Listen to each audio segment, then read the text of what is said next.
Hello दोस्तों, स्वागत है आपका एसआर एजुकेशन फंडा में। आप देख रहे हैं जनरल साइंस की एनसीईआरटी की किताबों पर आधारित चैप्टर वाइज सीरीज।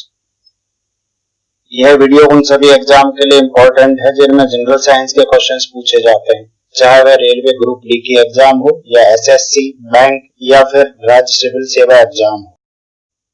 इस वीडियो में हम जिस टॉपिक से रिलेटेड ऑब्जेक्टिव क्वेश्चंस पर डिस्कस करेंगे वो है तत्व, यौगिक और मिश्रण। इस वीडियो में इनकी प्रॉपर्टीज यानी जो गुण हैं, गुणों पर आधारित क्वेश्चंस हैं। मिश्रण का जो पृथक्करण होता है उससे संबंधित क्वेश्चंस मैंने इसके पार्ट 2 यानी कि तत्व, यौगिक और मिश्रण के पार्ट 2 में डाले हुए हैं। आप वहां जाके इसके पार्ट 2 में पृथक्करण से रिलेटेड सारे एमसीक्यूज पढ़ सकते हैं। तो चलिए शुरू करते हैं इसका पार्ट 1। जब किसी पदार्थ में मौजूद सभी कण समान प्रकृति के हों तो उस पदार्थ को रिक्त स्थान कहा जाता है। उस पदार्थ को क्या कहा जाता है? उस पदार्थ को कहा जाता है शुद्ध पदार्थ। अब शुद्ध पदार्थों के बारे में पढ़ लेते हैं।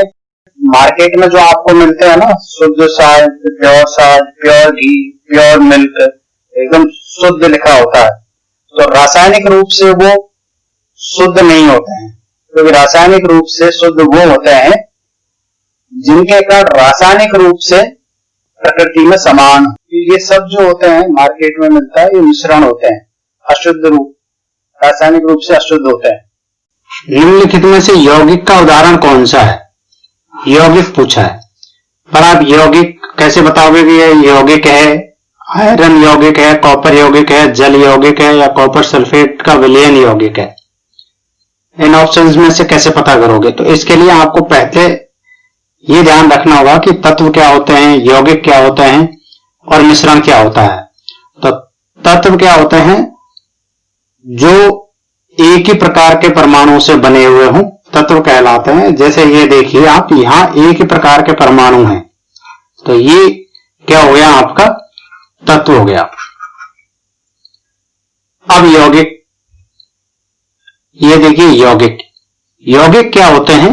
दो या दो से अधिक तत्वों के निश्चित अनुपात में मिलने से बनते हैं। जैसे ये एग्जाम्पल आप देख रहे हो, ये एग्जाम्पल किसका है? मीथेन का एग्जाम्पल है, जिसमें 4 हाइड्रोजन है और 1 कार्बन है। जो ब्लैक है वो कार्बन है और ये रेड गोले आपको दिखाई दे रहे हैं, ये क्या है? हाइड्रोजन है। तो एक निश्चित अनुपात में मिलेंगे आपको। यहां पर भी CH4 इसी रूप में मिलेगा, इस कोने पे भी इधर, इस कोने पे भी इधर, ऐसे हर एक कोने पे आपको CH4 एक निश्चित अनुपात में ही मिलेगा। मीथेन का जो भी फॉर्मूला जहां पे भी, जिस कॉर्नर पे भी आप देखोगे वो CH4 के रूप में ही दिखेगा। ठीक है, तो यौगिक क्या होते हैं? यौगिक वो होते हैं जो 2 या 2 से ज्यादा तत्वों के निश्चित अनुपात से बनते हैं। मिश्रण क्या होता है? मिश्रण देखिए, पहले मिश्रण की परिभाषा समझ लीजिए। मिश्रण क्या होता है कि कोई भी 2 पदार्थ किसी भी मात्रा में मिला दो, किसी भी अनुपात में मिला दो, वो कहलाएगा मिश्रण, यानी कि निश्चित अनुपात नहीं होता है। तो जैसे यहां आप कार्बन डाइऑक्साइड और ऑक्सीजन, ये दोनों का मिश्रण देख रहे हो, ये हर एक कोने पे एक जैसा नहीं मिलेगा। यहां अलग है, यहां अलग है, यहां अलग है। तो ये होता है आपका मिश्रण। अब देख लीजिए, अब आप आराम से छांट सकते हो कि कौन सा आपका यौगिक है, कौन सा तत्व है। तो आयरन क्या हो गया? आपका तत्व हो गया, क्योंकि सब जगह इसमें Fe आयरन के परमाणु मिलेंगे। कॉपर क्या हो गया? आपका ये भी तत्व हो गया, क्योंकि इसमें भी सब जगह कॉपर के परमाणु मिलेंगे। जल का फॉर्मूला होता है H2O, तो जल में सब जगह H2O मिलेगा, चाहे किसी भी कॉर्नर पे देख लीजिए। जल क्या होगा? आपका यौगिक हो गया। तो आंसर यहां पे आपका क्या आ गया? जल यौगिक हो गया। अब ये चौथा ऑप्शन भी एक बार देख लीजिए, कॉपर सल्फेट का विलयन। कॉपर सल्फेट का विलयन क्या होता है? जैसे ये वाटर भरा हुआ है, जल में विलयन हो। कॉपर सल्फेट का विलयन का मतलब हो गया जल में विलयन कॉपर सल्फेट का। कॉपर सल्फेट घुला हुआ है जल में। अब ये मिश्रण का प्रकार हो गया, क्योंकि इसमें वाटर ज्यादा होता है और कॉपर सल्फेट कम मात्रा में होता है। ये एक मिश्रण का प्रकार है। नेक्स्ट क्वेश्चन क्या है, निम्नलिखित में से शुद्ध पदार्थ कौन सा है। अब शुद्ध पदार्थ देखिए, शुद्ध कौन सा होता है, अशुद्ध कौन सा होता है। ऑप्शन दिया हुआ है तत्व, यौगिक, मिश्रण, उपरोक्त दोनों या इनमें से कोई नहीं। तो यहां देखिए आप, ये ऊपर ही ऊपर आपको तत्व का एग्जाम्पल दिखाई दे रहा है। तत्व में क्या है, एक ही प्रकार के परमाणु हैं, तो एक प्रकार के जहां परमाणु है वो तो बिल्कुल शुद्ध होगा। इसी टाइप से यौगिक देखिए आप,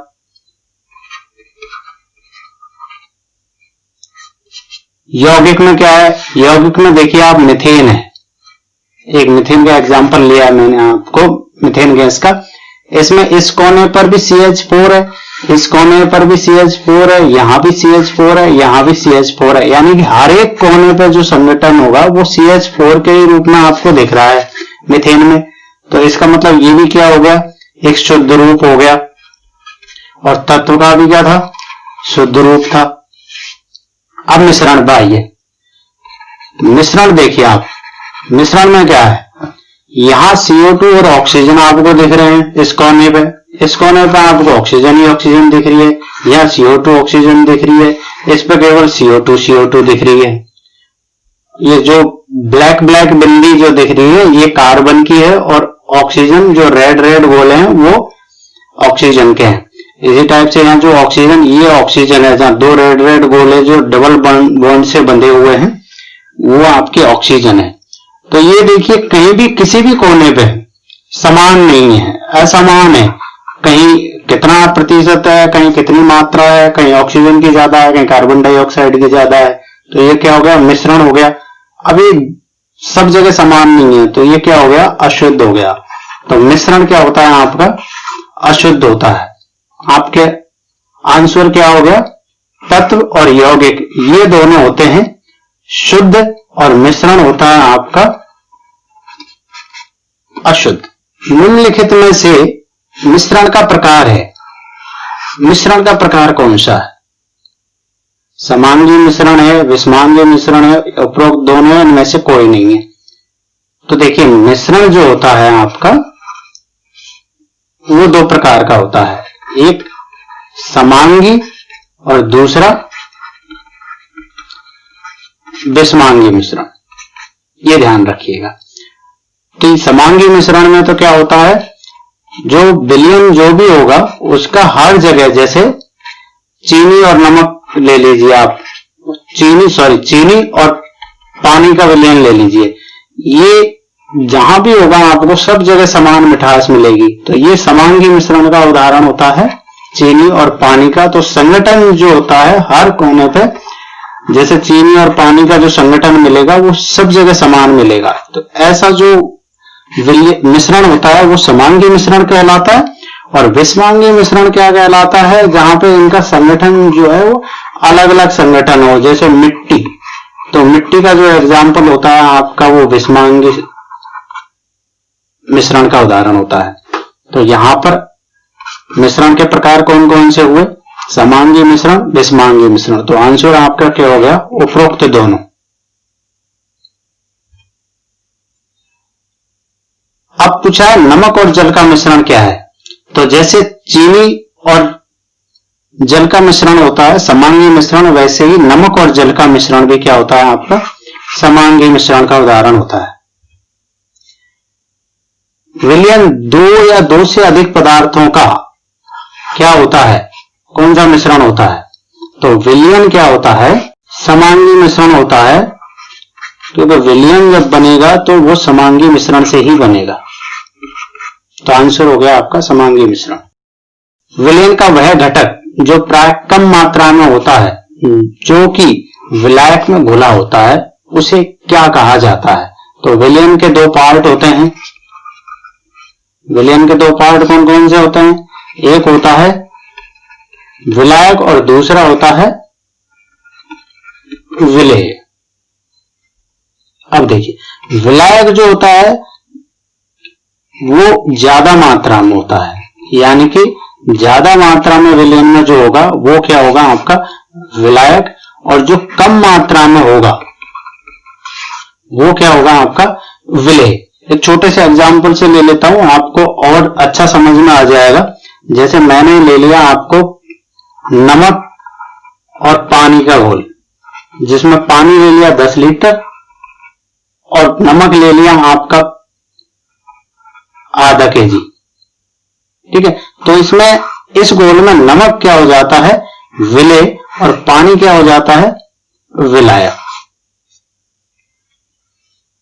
तो यहां पे क्या पूछा है उसने, जो कम मात्रा में है, कम मात्रा वाला क्या हो जाएगा आपका विलेय, ऑप्शन सी। अब देखिए पीतल किसका मिश्र धातु है, तो ये तो कई बार पढ़ा होगा, काफी सारी एग्जाम्स में आता है ये क्वेश्चन। ये कॉपर और जिंक की मिश्र धातु होती है, कॉपर और जिंक। निम्नलिखित में से कौन सा एक ठोस विलयन है, कौन सा एक ठोस विलयन है। आपने अभी तक विलयन का नाम सुन के ज्यादातर क्या सोचते हैं, विलयन का मतलब वो किसी जल वगैरह में घुला हुआ हो, लिक्विड हो, नहीं ऐसा नहीं है। विलयन ठोस का भी होता है और इसका एग्जाम्पल क्या होता है मिश्र धातु। जैसे अभी आपको पिछले क्वेश्चन में आया था ना कॉपर और जिंक, पीतल का एग्जाम्पल वो क्या है मिश्र धातु ही है और वो एक ठोस विलयन का उदाहरण है। पीतल में कॉपर की प्रतिशत मात्रा कितनी होती है, तो कॉपर की मात्रा कितनी होगी, ये पीतल से बनता है कॉपर प्लस जिंक से, तो कॉपर की मात्रा होती है इसमें 70% और बाकी की होती है 20% जिंक की। तो ध्यान रखिए कितनी होगी 70%, आपका आंसर होगा बी। चीनी और जल के विलयन के लिए कौन सा कथन असत्य है, क्या पूछा असत्य कथन। यह समांगी मिश्रण होता है, तो चीनी और जल हाँ समांगी मिश्रण होता है, क्योंकि कहीं ये पूरा कहीं भी देख लो आप, ये जब विलयन के रूप में होता है तो किसी भी कोने पे जाके देख लीजिए, यहाँ सेम संगठन होगा, यहाँ भी उतना ही मीठा होगा, इस कोने पे भी उतना ही मीठा होगा, इस कोने पे भी उतना ही मीठा होगा, तो समांगी मिश्रण हुआ। चीनी एक विलायक है, तो अब यहां देखिए जल प्लस चीनी, चीनी रहती है कम मात्रा में और जल रहता है ज्यादा मात्रा में, तो ये क्या हुआ जल हुआ विलायक और चीनी क्या हुई आपकी विलेय, चीनी आपकी क्या हुई विलेय। ये कह रहा चीनी विलायक है, तो ये ऑप्शन आपका गलत है, यहाँ आपका आंसर ये हो जाएगा। थर्ड ऑप्शन देख लेते हैं, जल एक विलायक है, बिल्कुल सही है, चीनी एक विलेय है, ये ठीक, तो आपका आंसर हो गया बी। टिंचर आयोडीन किसका समांगी विलयन है, टिंचर आयोडीन क्या होता है समांगी विलयन या मिश्रण, ये किसका होता है ध्यान रखिए आयोडीन और एल्कोहल का, ये आप याद रखेंगे। इसमें मैंने एथेनॉल डाल दिया है अभी से, ताकि आप याद रखें कि एल्कोहल एक बार पूछ ले, ये दे दे आपको किसका होता है आयोडीन प्लस एथेनॉल दे दें, एल्कोहल ना देके, तो आपको याद रहे कि एल्कोहल में कौन सा एल्कोहल होता है एथेनॉल होता है। टिंचर आयोडीन में विलेय कौन सा घटक होता है, तो टिंचर आयोडीन में एक तो होता है आपका अल्कोहल और दूसरा आयोडीन। आयोडीन रहता है कम मात्रा में और अल्कोहल रहता है ज्यादा मात्रा में, तो कौन सा हुआ विलेय, विलेय हुआ आपका आयोडीन, आंसर होगा बी।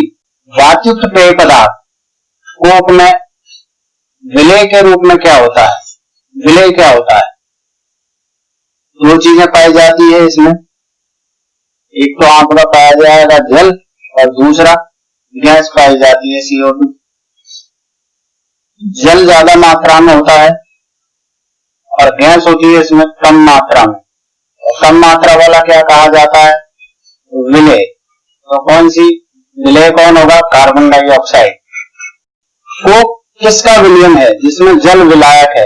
अभी पढ़ा है, अभी मैंने पिछले क्वेश्चन में आपको बताया है किसका मिश्रण होता है? जल और कार्बन डाइऑक्साइड का, यानी जल और गैस का। कार्बन डाइऑक्साइड क्या है? गैस है। तो इसका मिश्रण हो गया जल और गैस का। वायु एक गैसीय विलयन है, गैसीय विलयन है। यह मुख्यतः दो घटक ऑक्सीजन और नाइट्रोजन का समांगी मिश्रण है। कैसा मिश्रण है? समांगी मिश्रण है। ऑक्सीजन को वायु का रिक्त स्थान कहा जाता है। तो ऑक्सीजन और नाइट्रोजन, ऑक्सीजन होती है वायु में 21%, तो ज्यादा कौन सी हुई? नाइट्रोजन। और कम कौन सी हुई? ऑक्सीजन। ऑक्सीजन क्या हुआ आपका? विलय। तो यहाँ ऑक्सीजन क्या हो जाएगी आपकी? आंसर क्या हो जाएगा? विलय, ऑप्शन सी। निम्नलिखित में से कौन सा एक विषमांगी मिश्रण है? नीचे जो दिया गया उनमें से विषमांगी कौन सा है? ये देखिए, नमक और पानी का मिश्रण, ये तो समांगी होता है। चीनी और पानी का मिश्रण, ये भी समांगी होता है। जल और कॉपर सल्फेट का मिश्रण, ये भी समांगी मिश्रण होता है। तेल और जल का मिश्रण, ये तेल और जल का मिश्रण जो होता है वो विषमांगी होता है। ये इमल्शन कहा जाता है। इमल्शन बनता है, सेपरेट हो जाता है रखने के बाद में। ये आपका कैसा हुआ? विषमांगी मिश्रण। निम्नलिखित में से असत्य कथन है। असत्य कथन कौन सा है? देखिए, विलयन एक समांगी मिश्रण है, बिल्कुल सही है। विलयन समांगी मिश्रण होते हैं। विलयन के कण का व्यास 1 नैनोमीटर से भी छोटा होता है, इसलिए उन्हें आंखों से देख पाना संभव नहीं है, ये सही है। छानने की विधि द्वारा विलयन के कणों को विलयन से अलग किया जा सकता है, ये गलत है। छानने की विधि के द्वारा विलयन के कणों को विलयन से अलग नहीं किया जा सकता। इसके लिए हमें आसवन, प्रभाजी आसवन वगैरह यूज करने पड़ते हैं। विलयन स्थायी है, ये सही। तो आपका ऑप्शन क्या हो जाएगा? सी। किसी निश्चित तापमान पर एक सीमा से ज्यादा विलय विलयन में नहीं घुल सकता, उस विलयन को क्या कहते हैं? तो देखिए, आपने एक बर्तन लिया, उसमें लिया आपने पानी। ये क्या है? पानी। आपने उसमें नमक डाला, नमक इसमें डालते गए, एक सीमा ऐसी आ जाएगी कि उसके बाद इसमें नमक नहीं घुलेगा। वो जो अवस्था होती है इस विलयन की, वो कौन सी अवस्था होती है? इसकी संतृप्त अवस्था। और उस विलयन को क्या कहते हैं आप? संतृप्त विलयन। ठीक है, तो आपका आंसर क्या हुआ? Option C. विलय पदार्थ की वह मात्रा जो किसी निश्चित ताप पर, ये ताप है, ध्यान रखिएगा, बाई मिस्टेक आप लिखा गया, निश्चित ताप पर संतृप्त विलयन में उपस्थित है, वह उस विलय पदार्थ की कहलाती है। क्या कहलाती है? घुलनशीलता, अघुलनशीलता, सांद्रता या शीतलता। तो विलय पदार्थ की जो मात्रा है वो किसी निश्चित ताप पर संतृप्त विलयन में उपस्थित है। कितनी उपस्थित है, यानी कितनी घुल सकती है? तो वो कितनी घुल सकती है, जैसे हम कहते हैं सहन करने की क्षमता को क्या कहते हैं? कितनी सहन हो सकती है, तो उसे कहते हैं सहनशीलता। इसी प्रकार से किसी विलय की घुलने की क्षमता को घुलनशीलता क्या कहा जाता है? घुलनशीलता कहा जाता है। तो आंसर होगा आपका ऑप्शन ए। विलयन की सांद्रता के संदर्भ में निम्नलिखित में से सही सूत्र है। तो सांद्रता के सूत्र पूछे हैं कि कौन सा सही सूत्र है। तो एक बात ध्यान देने लायक है, किसी भी सांद्रता के सूत्र में आप ध्यान रखेंगे कि विलय की मात्रा हमेशा ऊपर आएगी। किसकी मात्रा ऊपर आएगी? विलय की मात्रा, यानी कि विलय की मात्रा अपॉन विलयन की मात्रा इंटू 100। अब आप ऑप्शन देख लीजिए। पहला ऑप्शन, विलेय की मात्रा अपॉन विलयन की मात्रा है इंटू 100, बिल्कुल सही है। ऑप्शन बी, विलेय पदार्थ का द्रव्यमान अपॉन विलयन का द्रव्यमान इंटू 100, ये भी बिल्कुल सही है। विलेय पदार्थ का द्रव्यमान अपॉन विलयन का आयतन, ऑप्शन सी है, विलेय पदार्थ का द्रव्यमान अपॉन विलयन का आयतन इंटू 100, तो ये भी सही है। ऑप्शन डी कहता है विलायक की मात्रा अपॉन विलयन की मात्रा, तो ऊपर विलायक की मात्रा दी हुई है जो कभी नहीं होगी, तो ये गलत है सांद्रता के संदर्भ में। ऑप्शन डी आपका गलत होगा।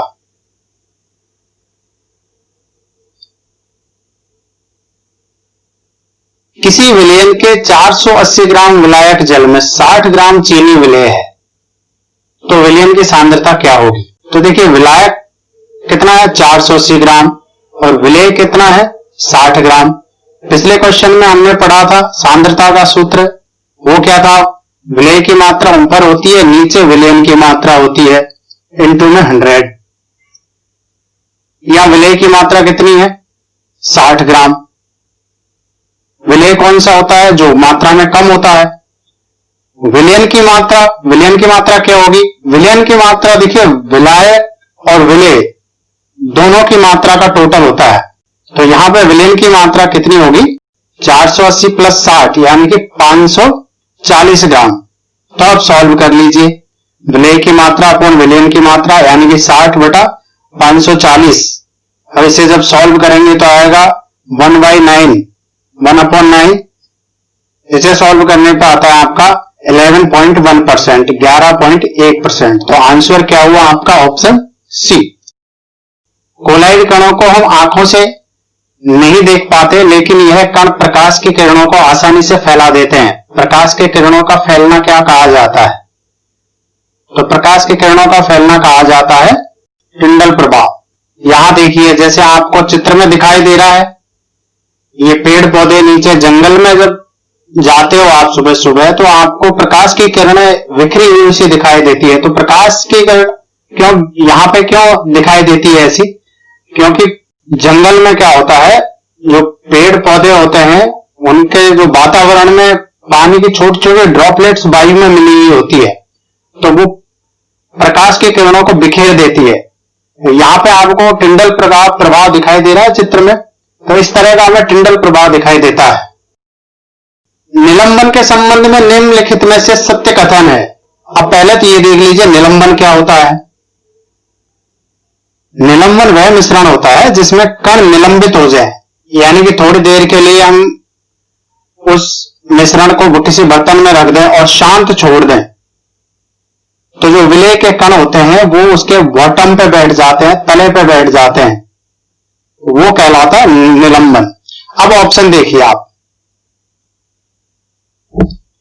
ऑप्शन ए, यह एक विषमांगी मिश्रण है, तो जिस मिश्रण में से तल पे बैठ जाएंगे सॉल्यूट के कण यानी विलेय के कण जो नीचे बैठ जाएंगे, वो मिश्रण विषमांगी मिश्रण होगा, समांगी नहीं होगा। तो ये बिल्कुल ऑप्शन ए सही है आपका, यह एक विषमांगी मिश्रण है। यह कुछ समय के लिए टिंडल प्रभाव दिखाता है। तो एक चीज देखिए, ये कब तक टिंडल प्रभाव दिखाता है? जब तक वो कण उसमें घुले रहते हैं ना मिश्रण में, तब तक टिंडल प्रभाव दिखाता है। जब बैठ जाएंगे तो टिंडल प्रभाव नहीं दिखाएगा।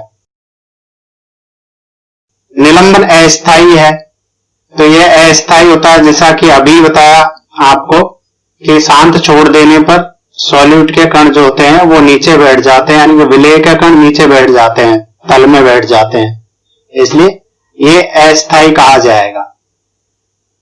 छानने की विधि द्वारा कणों को पृथक किया जा सकता है, तो इसके कणों को छानने की विधि द्वारा पृथक किया जा सकता है, तो ऑप्शन सी भी आपका सही है। तो यहां पे आपका आंसर क्या हुआ? उपरोक्त सभी निलंबन के मामले में ये ऊपर के तीनों ऑप्शन सही है। नेक्स्ट क्वेश्चन, कोलाइड विलयन रिक्त स्थान और परिक्षेपण माध्यम से बना होता है। तो पहले ये देखिए कोलाइड विलयन क्या होता है। जैसे विलयन बना होता है ना विलायक और विलेय से,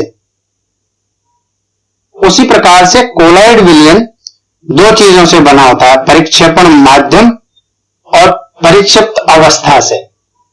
तो विलायक की जगह तो होता है परिक्षेपण माध्यम और विलेय की जगह क्या होता है, परिक्षिप्त प्रावस्था, डिस्पर्जिंग फेज। तो अब देखिए अब आप आंसर खुद ही देख सकते हैं क्या होगा। परिक्षेपण माध्यम ऊपर दिया हुआ है, किससे बनता है, परिक्षेपण माध्यम और परिक्षिप्त प्रावस्था से। तो आंसर क्या हो गया आपका ऑप्शन ए, परिक्षिप्त प्रावस्था। निम्नलिखित में से कोलाइड विलयन के संबंध में सत्य कथन है। सत्य कथन कौन सा है देखिए, चलिए ऑप्शन ए, यह एक विषमांगी मिश्रण है। कोलाइड विलयन जो होते हैं वो विषमांगी मिश्रण होते हैं, बिल्कुल सही है। यह स्थायी होता है, बिल्कुल स्थायी होते हैं। यह टिंडल प्रभाव को दिखाता है, टिंडल प्रभाव दिखाते हैं। जैसे आप नीचे देख रहे हो, जो जंगल वाला एग्जाम्पल मैंने आपको बताया था, इसी में यहाँ जो जंगल में जो लाइट दिख रही है, जो हवा में गैस में घुली हुई जो ड्रॉपलेट्स है, वाटर ड्रॉपलेट्स, उनसे बिखर रही हैं, तो ये कोलॉइड्स के कारण ही होती है। तो बिल्कुल टिंडल प्रभाव दिखाता है। तो आपका ऑप्शन क्या हो गया इसमें, डी, उपरोक्त सभी। एरोसोल में परिक्षेपण माध्यम गैस होती है, इनमें परिक्षिप्त प्रावस्था क्या होगी, डिस्पर्जिंग फेज क्या होगा। डिस्पर्जिंग माध्यम आपको दे रखा है, गैस होती है। लेकिन पहले ये जान लो कि एरोसोल होते क्या है। तो देखिए हवा या गैस में जो छोटे छोटे, अत्यंत छोटे छोटे कण जो घुले हुए होते हैं ना, पानी की ड्रॉपलेट्स भी होती हैं, तो पानी के ड्रॉपलेट्स या छोटे छोटे कण जो होते हैं वो क्या कहा जाता है, एरोसोल कहे जाते हैं। जो इनका जो ये मिश्रण है ये क्या कहा जाएगा, एरोसोल कहा जाएगा। जैसे आप देखते हो सर्दियों में जो कोहरा होता है, फॉग होता है, और धुआं भी आपका किसका एग्जाम्पल है, एरोसोल का एग्जाम्पल है। अब इसमें जो कोहरा वगैरह होता है तो उसमें क्या होता है, गैसों के साथ में पानी की छोटी छोटी ड्रॉपलेट्स घुली हुई होती हैं। तो वो जो ड्रॉपलेट्स जो होती हैं वो होती है आपकी परिक्षिप्त प्रावस्था। यानी कि कोहरे के मामले में हम देखें तो परिक्षिप्त प्रावस्था क्या हो गया, द्रव हो गया, चूंकि वाटर की छोटी छोटी ड्रॉप्स होती है, छोटे छोटे कण। और धुआं के मामले में जाके देखेंगे तो धुआं में क्या होता है, गैस में छोटे छोटे ठोस कण घुले हुए होते हैं। तो वहां पे जो परिक्षिप्त प्रावस्था है, डिस्पर्जिंग फेज, वो क्या हो जाएगा आपका, वो ठोस कण हो जाएंगे। और परिक्षिप्त माध्यम दोनों में ही गैस है। तो यहां पे आंसर क्या हो जाएगा, एक में परिक्षिप्त प्रावस्था थी, पानी के ड्रॉपलेट्स यानी द्रव, और एक में प्रावस्था कौन सी थी, ठोस। तो आंसर क्या हो जाएगा, ऑप्शन बी, द्रव या ठोस। दो तरह के एरोसोल होते हैं, एक में परिक्षिप्त प्रावस्था द्रव होती है जैसे कोहरा, कुहासा, फॉग, और दूसरे तरह के एरोसोल जैसे धुआं है और जो स्वचालित वाहन होते हैं इनसे निकला हुआ जो एग्जॉस्ट होता है, धुआं ही कह लीजिए उसे, एग्जॉस्ट जो होता है उसमें भी प्रावस्था, परिक्षिप्त प्रावस्था जो होती है वो आपकी ठोस ही होती है, माध्यम गैस होता है। माध्यम दोनों में ही गैस होगा, ये ध्यान रखिए, कोई से टाइप का एरोसोल हो, लेकिन परिक्षिप्त प्रावस्था ठोस भी हो सकती है और द्रव भी हो सकती है। तो आंसर हो गया आपका ऑप्शन बी। कोलाइड को किस विधि से अलग किया जा सकता है, कोलाइड को किस विधि से अलग किया जा सकता है। पहला ऑप्शन क्या है आपका, छानने की विधि। छानने की विधि से बिल्कुल अलग किया जा सकता है। जैसे आप एयर फिल्टर लगे रहते हैं ना, तो उनसे क्या करते हैं, शुद्ध एयर तो फिल्टर हो जाती है, और जो उसमें घुले हुए होते हैं एरोसोल्स, जो छोटे छोटे कण घुले हुए रहते हैं, वो सेपरेट हो जाते हैं। तो यहाँ पे ऑप्शन आपका ए बिल्कुल सही है, छानने की विधि से अलग किए जा सकते हैं। अपकेंद्रीकरण विधि, दूसरा है अपकेंद्रीकरण विधि। तो अपकेंद्रीकरण विधि जैसे आप एग्जांपल देखेंगे, दूध का जो दही होता है ना, वो भी एक कोलोइड सॉल्यूशन ही होता है, कोलोइड विलयन ही होता है। वहां दही से आप जब मक्खन निकालते हो तो उसको मथते हो ना, वो हिंदी में अपन मथना कहते हैं, वही अपकेंद्रण होता है, यानी कि उसको घुमाया जाता है। तो दूसरा एग्जाम्पल, आप जैसे डेयरी वगैरह पे जाते हो तो जो डेयरी पे जो क्रीम निकाली जाती है दूध से, जो एक यंत्र होता है जिसमें सैंपल रख देते हैं, वो घूमता है तेज तेज, तो वो एक अपकेंद्रीकरण का उदाहरण है। तो वहां दूध से क्रीम अलग हो जाती है। तो इसका मतलब कोलोइड छानने की विधि और अपकेंद्रीकरण विधि दोनों से अलग अलग किए जा सकते हैं। तो आपका आंसर क्या हो गया? उपरोक्त दोनों। निम्नलिखित में से टिंडल प्रभाव की खोज करने वाले वैज्ञानिक कौन थे? टिंडल प्रभाव की खोज करने वाले वैज्ञानिक थे टिंडल, इसीलिए इसका नाम टिंडल प्रभाव पड़ा। Option B. निम्नलिखित में से कौन सा टिंडल प्रभाव को दिखाएगा? अब देखिए टिंडल प्रभाव कौन सा दिखाएगा? कोलोइड दिखाते हैं। अब कोलोइड का उदाहरण कौन सा है? ऑप्शन ए देखिए, नींबू पानी। तो नींबू पानी विलयन का उदाहरण है, ट्रू विलयन, यानी कि ये वास्तविक विलयन होता है। इसमें कहीं से भी देखोगे समान खट्टा रहेगा, समान संगठन रहेगा। तो नींबू पानी आपका विलयन का हो गया एग्जाम्पल। तो ये टिंडल प्रभाव नहीं दिखाएगा। सोडा जल भी टिंडल प्रभाव नहीं दिखाएगा, ये भी विलयन का एग्जाम्पल हो गया। दूध, हाँ दूध कोलोइड का एग्जाम्पल है, तो दूध आपका टिंडल प्रभाव दिखाएगा। ऑप्शन सी आपका बिल्कुल सही है। ऑप्शन डी भी देख लेते हैं, कॉपर सल्फेट का विलयन। तो कॉपर सल्फेट का विलयन जो है वास्तविक विलयन होता है, ये टिंडल प्रभाव नहीं दिखाएगा। तो आपका आंसर हुआ ऑप्शन सी, दूध। निम्नलिखित में से इमल्सन के उदाहरण है। इमल्सन के उदाहरण कौन कौन से हैं? यहां देखिए, ऑप्शन ए है मैग्नीशिया मिल्क और कीचड़। तो मैग्नीशिया मिल्क और कीचड़ तो इमल्सन का उदाहरण नहीं होता है, ये सॉल्ट का उदाहरण होता है। कौन सी वाली सॉल्ट? द्रव और ठोस वाली। पनीर, जेली और मक्खन। तो पनीर, जेली और मक्खन जेल के उदाहरण है, ये भी आपके इमल्सन के उदाहरण नहीं है। सेविंग क्रीम फोम का एग्जाम्पल है, ये भी इमल्सन का एग्जाम्पल नहीं है। दूध और फेस क्रीम, हाँ दूध और फेस क्रीम जो होते हैं ये इमल्सन के उदाहरण होते हैं। तो आपका ऑप्शन डी बिल्कुल सही है। निम्नलिखित में से वे कोलाइड छांटिए जिनमें परिक्षेपण माध्यम ठोस है। परिक्षेपण माध्यम पूछा है, ध्यान रखिए, यानी कि जो बड़ा है विलायक की तरह। तो परिक्षेपण माध्यम ठोस किस किस में होता है? पहला ऑप्शन लीजिए आप, जेल के एग्जाम्पल आपने भी पढ़े थे, मक्खन, पनीर। तो उसमें ठोस ज्यादा होता है, द्रव कम होता है, तो माध्यम बिल्कुल जो ज्यादा हुआ वो क्या हुआ? माध्यम। तो जेल ऑप्शन आपका बिल्कुल सही है, यहां पे माध्यम ठोस होगा। ठोस सॉल, तो ठोस सॉल में तो आप ये पत्थर, ये जो रत्न वगैरह आते हैं, तो यहां तो परिक्षेपण माध्यम भी ठोस होता है और परीक्षित प्रावस्था भी ठोस होती है। तो आंख बंद करके माध्यम ठोस होगा।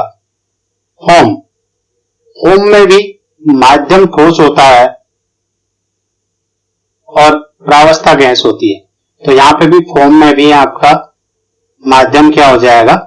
ठोस हो जाएगा। तो आंसर हुआ आपका ऑप्शन डी। निम्नलिखित में से वे कोलाइड छांटिए जिनमें परीक्षित प्रावस्था ठोस है, वह है। तो अब की बार क्या पूछा है क्वेश्चन में? परीक्षित प्रावस्था। अब प्रावस्था में देख लीजिए, ठोस सॉल। तो ठोस किस किस में ये पूछा है? तो ठोस सॉल में तो दोनों ही ठोस होते हैं, माध्यम और प्रावस्था। तो ऑप्शन ए बिल्कुल सही है। दूसरा ऑप्शन है सॉल में जो कीचड़ वगैरह आते हैं, मैग्नीशियम मिल्क, कीचड़, तो उनमें प्रावस्था जो होती है आपकी, वो कैसी पाई जाएगी? माध्यम पाया जाता है, द्रव प्रावस्था पाई जाती है ठोस। जैसे कीचड़ है, कीचड़ में जो जल में ही तो मिट्टी घुली होती है, तो जल ज्यादा होता है, मिट्टी कम होती है। ये यहां पे भी बिल्कुल आंसर सही है, बी। सोल में भी प्रावस्था ठोस होगी। धुआं, एरोसोल, यानी यहां देखिए आपका एग्जाम्पल इसने दे दिया है धुआं, एरोसोल का जो एक एग्जाम्पल धुआं दिया हुआ है। धुआं में परीक्षित प्रावस्था ठोस होती है और माध्यम गैस होता है। तो ऑप्शन सी भी सही है, यहां भी परीक्षित प्रावस्था ठोस होगी। यानी कि आपका आंसर क्या हुआ, उपरोक्त सभी ये तीनों में ठोस, सॉल और धुआं तीनों में परीक्षित प्रावस्था ठोस होगी। निम्नलिखित में से वे कोलॉइड छांटिए जिनमें परिक्षेपण माध्यम द्रव है। तो परिक्षेपण माध्यम द्रव किस किस में है देखते हैं। शेविंग क्रीम में परिक्षेपण माध्यम द्रव होता है, बिल्कुल सही है। इमल्सन में माध्यम और प्रावस्था दोनों ही द्रव होती है, तो यहां तो आंख बंद करके बिल्कुल सही है, इमल्सन में माध्यम द्रव होता है। सोल आगे दिया हुआ है कीचड़, तो अभी पढ़ा था हमने पिछले क्वेश्चन में, तो यहां पे भी परिक्षेपण माध्यम क्या होगा आपका, द्रव हो जाएगा। तो तीनों में ही परिक्षेपण माध्यम द्रव होगा, आंसर हो जाएगा उपरोक्त सभी। निम्नलिखित में से गलत युग्म है, तो यहां देखिए गलत युग्म क्या है। कोलॉइड दिए हुए हैं और इन कोलॉइड के उदाहरण भी दिए हुए हैं, परिक्षेपण माध्यम दिया हुआ है और परीक्षित प्रावस्था दी हुई है। क्वेश्चन देखने में टफ है, लेकिन आप एक एक को देखेंगे ना तो इजी हो जाएगा। देखिए वैसे मैंने बनाया भी इसीलिए है इसको, ताकि आपकी नॉलेज बढ़े, क्योंकि एरोसोल दोनों एरोसोल दे दिए हैं ताकि आप एरोसोल में फर्क कर सको। क्रीम जो फोम वाली क्रीम जो होती है, फोम के दोनों एग्जाम्पल दे दिए हैं, जरूरी नहीं है कि आपको क्रीम फोम लिखे, फोम भी लिख सकता है। तो दो तरह के फोम होते हैं, वो भी एक जगह दे दिए हैं। तो आप देखिए यहां पर गलत युग्म कौन सा है, बड़ी बारीकी से देखना पड़ेगा, लेकिन आसान है। ऑप्शन ए एरोसोल, जिसके उदाहरण है कोहरा, बादल, कुहासा। इसमें परिक्षेपण माध्यम क्या है, तो देखिए कोहरा, बादल, कुहासा, इनमें परिक्षेपण माध्यम होता है गैस, तो बिल्कुल सही है, गैस दिया हुआ है। और परीक्षित प्रावस्था होती है द्रव, परीक्षित प्रावस्था क्या होती है, द्रव, तो बिल्कुल परीक्षित प्रावस्था भी द्रव आपका सही है, क्योंकि वाटर की छोटी छोटी ड्रॉपलेट्स जो होती है ना कुहासे कोहरे में, वो घुली हुई होती है गैस में। तो ये आंसर आपका ये पूरा युग्म सही है। अब चलिए ऑप्शन बी पे, एरोसोल, जिसमें एग्जाम्पल दिए हुए हैं धुआं, स्वचालित वाहन का निथार। तो धुआं में माध्यम तो होता है गैस, परिक्षेपण माध्यम तो गैस, और धुआं में जो छोटे छोटे कण होते हैं वो ठोस अवस्था में होते हैं, तो वो परीक्षित प्रावस्था में होते हैं। तो परीक्षित प्रावस्था होती है ठोस, तो यहां पर परिक्षेपण माध्यम गैस बिल्कुल सही दे रखा है, और परीक्षित प्रावस्था जो है आपकी ठोस बिल्कुल सही है। तो ऊपर के दो ऑप्शन सही है। क्रीम फोम जो शेविंग क्रीम होती है, तो शेविंग क्रीम में परिक्षेपण माध्यम द्रव होता है और द्रव में गैस घुली हुई होती है, तो परीक्षित प्रावस्था वहां गैस होती है। तो यहां पर आपका ये भी सही है। अब आइए फोम पर। फोम में एग्जाम्पल दिए हुए हैं, फोम जिससे गद्दे वद्दे बनते हैं ना, फोम के गद्दे वगैरह देखते हो, तो इसमें देखो फोम ज्यादा मात्रा में, ठोस ज्यादा रहता है, और जो इनके जो छोटे छोटे जो पोर्स हैं, जो छेद हैं, उनमें गैस भरी हुई होती है, हवा। तो माध्यम तो क्या हो जाता है, ठोस हो जाता है फोम में, और जो थोड़ी बहुत गैस भरी होती है उन छेद वगैरह में, तो वो गैस क्या हो जाती है आपकी परीक्षित प्रावस्था। तो यहां पर इसी टाइप से रबड़ में, स्पंज और प्यूमिस में ऐसे ही होता है। तो यहां देखिए आप परिक्षेपण माध्यम दे रखा है गैस, तो माध्यम ही गलत हो गया। पहले आपका माध्यम क्या होना चाहिए, ठोस होना चाहिए, क्योंकि ज्यादा इनमें ठोस ही होता है। और परीक्षित प्रावस्था गैस, तो गैस बिल्कुल सही है। तो आंसर हो गया आपका डी, जिसमें ये गैस की जगह ठोस होना चाहिए था परिक्षेपण माध्यम, फोम, रबड़ और स्पंज में। निम्नलिखित में से गलत युग्म है। फिर से एक ऐसा ही क्वेश्चन आपके लिए बनाया है, यहां भी आपके कंसेप्ट क्लियर हो जाएंगे।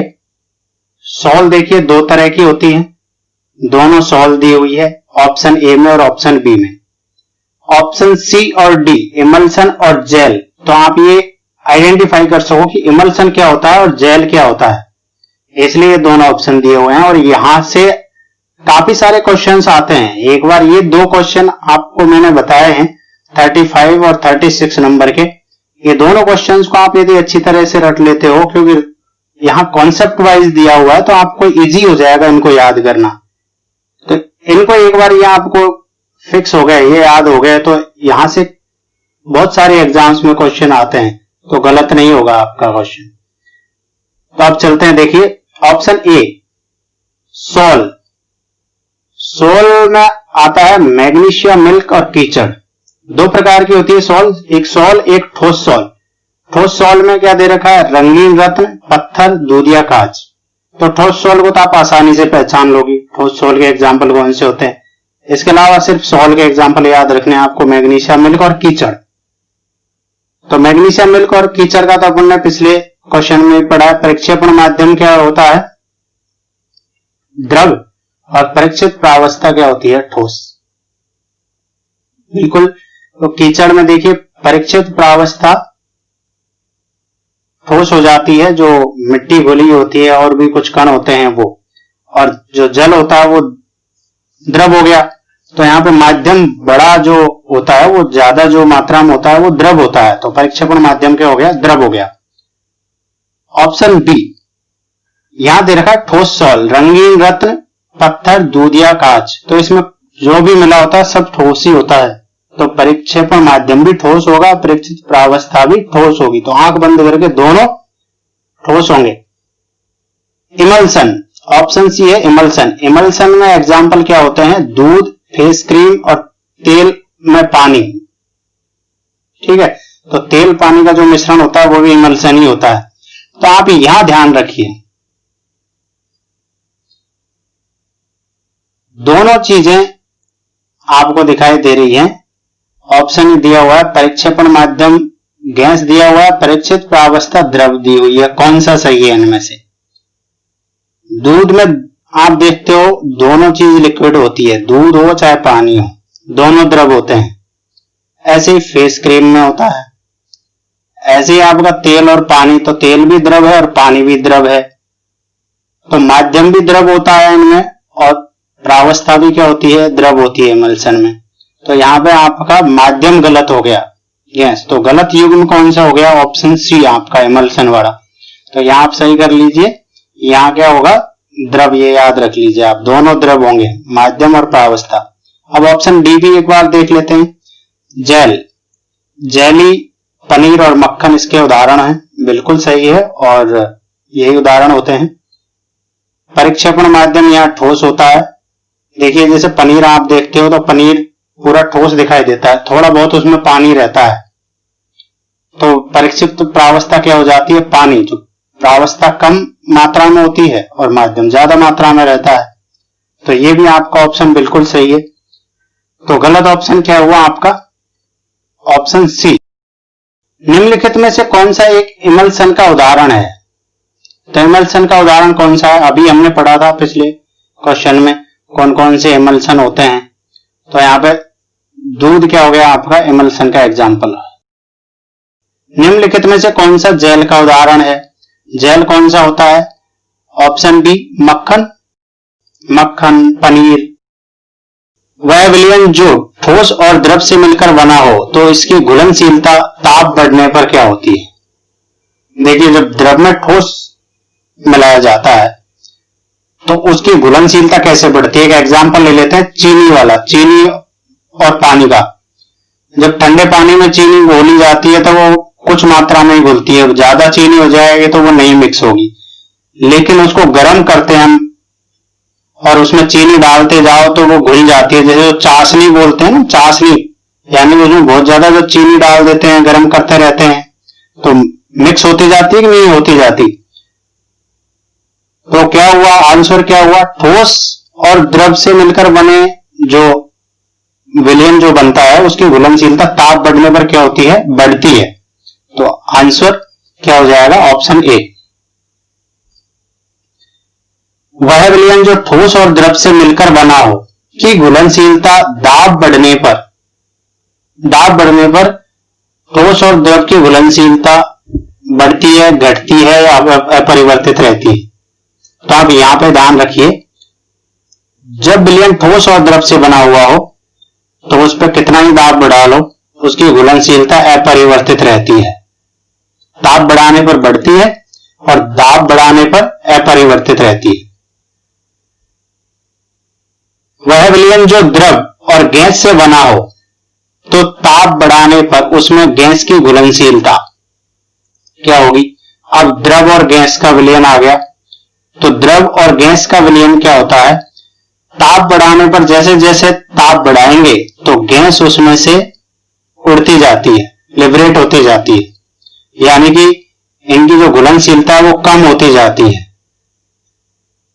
तो क्या होगी, द्रव और गैस वाले विलयन की ताप बढ़ाने पर घुलनशीलता घटेगी। तो आपका ऑप्शन बी सही हो जाएगा।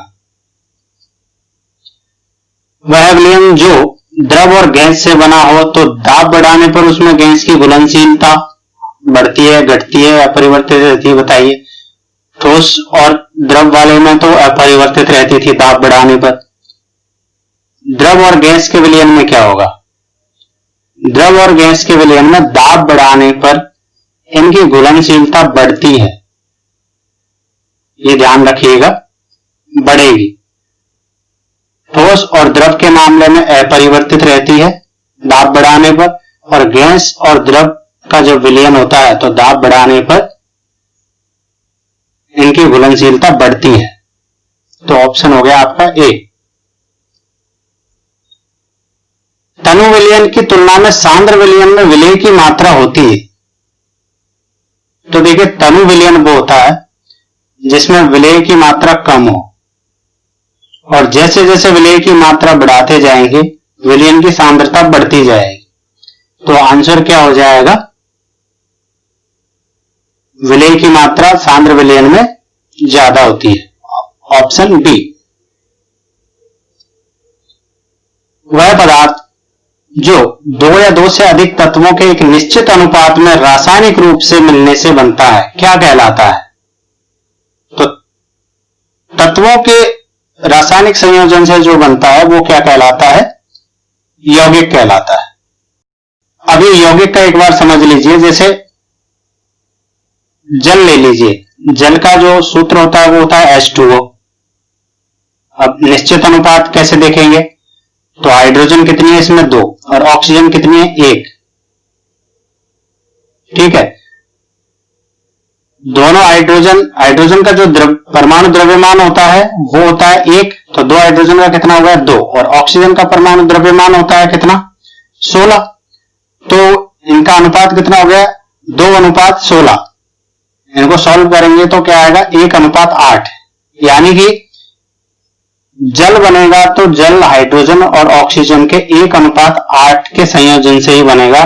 उसमें 1 अनुपात में तो होगी हाइड्रोजन और 8 अनुपात में होगी ऑक्सीजन, इसका दूसरा कोई अनुपात नहीं होगा। इसलिए इसे कहते हैं कि 2 या 2 से अधिक तत्वों के एक निश्चित अनुपात के रासायनिक संयोजन से बनता है। इसी टाइप से मीथेन का आप देख लो, मीथेन का फॉर्मूला होता है CH4, कार्बन का परमाणु द्रव्यमान हुआ 12 और हाइड्रोजन यहाँ पे 4 है, तो इनका कितना हो गया 4 टोटल, क्योंकि हाइड्रोजन का एक परमाणु द्रव्यमान होता है, 4 का कितना हुआ 4, तो इनका अनुपात कितना हो गया 12:4, ठीक है। इसे सॉल्व करेंगे तो कितना आ जाएगा 3:1, 3:1। तो मीथेन जब बनेगा तो उसमें कार्बन होगी 3 भाग में और हाइड्रोजन होगी 1 भाग में, यानी कार्बन और हाइड्रोजन का अनुपात कितना होगा 3:1 हमेशा। एक संतृप्त विलयन बनाने के लिए 5 ग्राम कॉपर सल्फेट को 100 ग्राम जल में 25 डिग्री सेंटीग्रेड ताप पर घोला जाता है, यानी रूम टेम्परेचर पर। तो इस तापमान पर इस विलयन की सांद्रता कितनी होगी।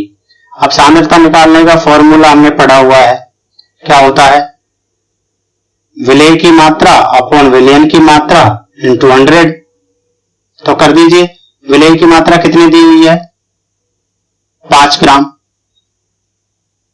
विलयन की मात्रा कितनी होगी 5 + 100, विलय और विलायक दोनों की टोटल मात्रा मिला के कितना हो गया 105 ग्राम। तो देखिए क्या होगा 5/105, 5/105 इंटू 100। इसको जब सॉल्व करेंगे तो आपका आंसर क्या आता है 4.76%।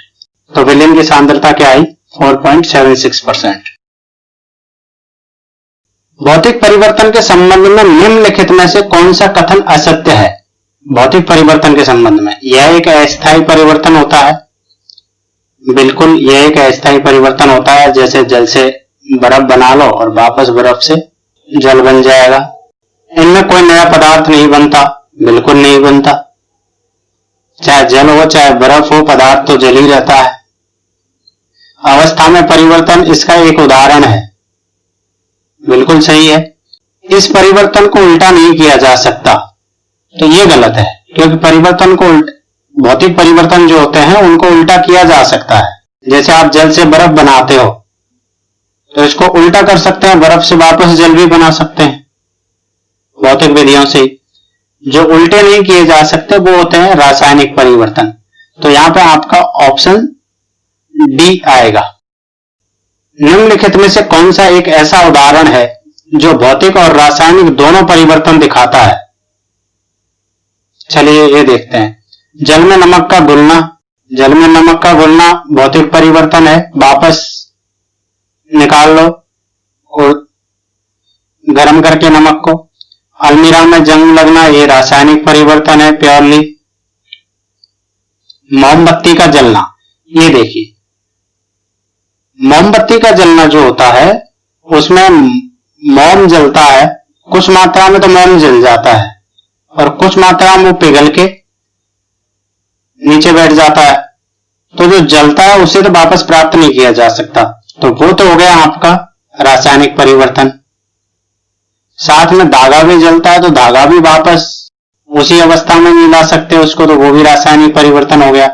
और जो मोम पिघलता है वो वापस उसी अवस्था में डाला जा सकता है, तो ये क्या हो गया आपका भौतिक परिवर्तन। तो मोमबत्ती का जलना आपके दोनों परिवर्तन का उदाहरण है। तो ऑप्शन क्या हो गया आपका सी। कोयले का जलना एक रासायनिक परिवर्तन होता है, तो यहाँ आपका ऑप्शन सही क्या हो जाएगा, मोमबत्ती का जलना। मोमबत्ती का जलना दोनों तरह का एग्जाम्पल है, भौतिक और रासायनिक दोनों परिवर्तन। निम्नलिखित में से वह जो शुद्ध नहीं है, शुद्ध कौन सा नहीं होता है? तो ये तो हमने शुरू में भी पढ़ा था, मिश्रण शुद्ध नहीं होता है, तत्व और यौगिक दोनों शुद्ध होते हैं। निम्नलिखित में से कौन सा विलयन का उदाहरण नहीं है? विलयन का उदाहरण कौन सा नहीं है? देखिए सोडा जल, ये विलयन का उदाहरण होता है। समुद्री जल, ये भी विलयन का उदाहरण होता है, समुद्री जल हो गया। हवा, हवा भी विलयन का उदाहरण हो गई। लेकिन मिट्टी, मिट्टी मिश्रण का उदाहरण है। तो मिट्टी में कहीं क्या घुला हुआ होता है, कहीं किस प्रकार की मिट्टी होती है, तो ये क्या हो गया आपका विलयन का उदाहरण नहीं है। निम्नलिखित में से कौन सा पदार्थ शुद्ध पदार्थ नहीं है?